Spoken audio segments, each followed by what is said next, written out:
CIST, une bataille judiciaire qui dure depuis mai 2018.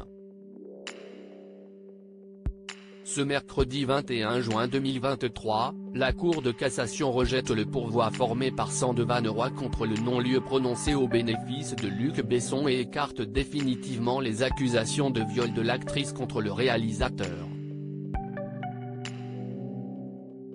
L'affaire commence le 18 mai 2018.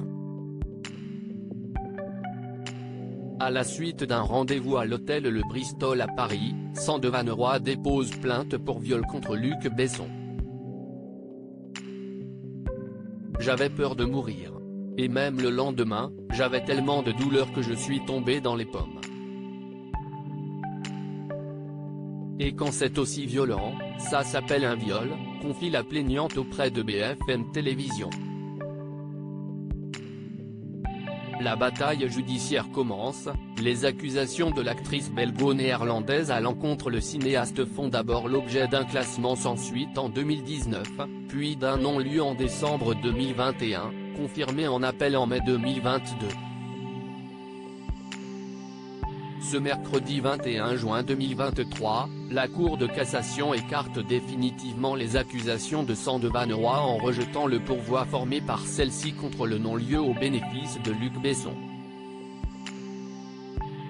La plus haute juridiction judiciaire estime qu'il n'y a aucun moyen de nature à permettre l'admission du pourvoi. Cette décision confirme le non-lieu en faveur de Luc Besson et entérine l'ensemble des décisions des 5 dernières années qui l'ont reconnu non coupable, indique d'abord Thierry Marambert, l'avocat du réalisateur qui a toujours nié les faits. La plaignante veut saisir la Cour européenne des droits de l'homme. Elle met donc un terme définitif à cette procédure initiée en 2018, durant laquelle Luc Besson a été systématiquement innocenté par tous les magistrats qui ont examiné l'affaire. En tant qu'avocat, je me félicite de cette procédure exemplaire, laquelle a permis la manifestation de la vérité qui est que Luc Besson est innocent, remarque-t-il ensuite. De son côté, Sandevan Roy, qui s'était déjà confié sur l'ensemble des démarches médico-légales entreprises après la supposée agression, est rapidement sorti du silence sur Twitter.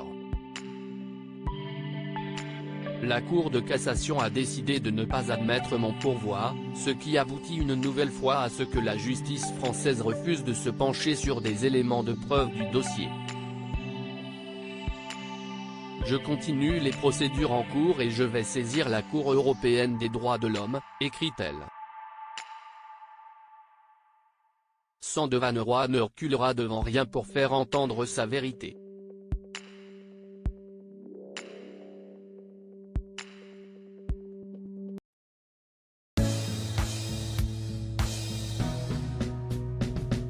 But there's all times through the rough times